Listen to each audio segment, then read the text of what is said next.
第二個題目我哋今次講到嘅咧就係我哋嘅財位喺邊度嗱。如果大家有研究過玄空飛星嘅話，或者我哋知道九運嘅話咧，如果你九運咁啱你屋企望到北水，我哋好得意個名叫做南山北水，或者咧北面見水嘅話咧，如果你見唔到南山咧，淨係見到北水都好啲嘅。咁但係如果你見到北水嘅話咧，相對地係順利好多㗎。今年咧師傅睇過咧，由農曆新年到而家啦，大概咧都睇咗成我諗100個單位啦。咁真係有好多咧，譬如介紹俾大家嚇，馬鞍山咧仲有一啲咧臨海嘅地皮咧，佢望嘅咧都係北水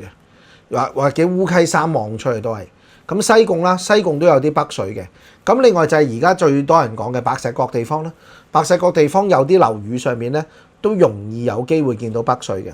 咁所以有啲朋友咧想揾師傅，即係尋求諮詢下風水啊，或者揀方位嘅地方咧，都不妨可以咧私信師傅咧留言話俾你聽嘅。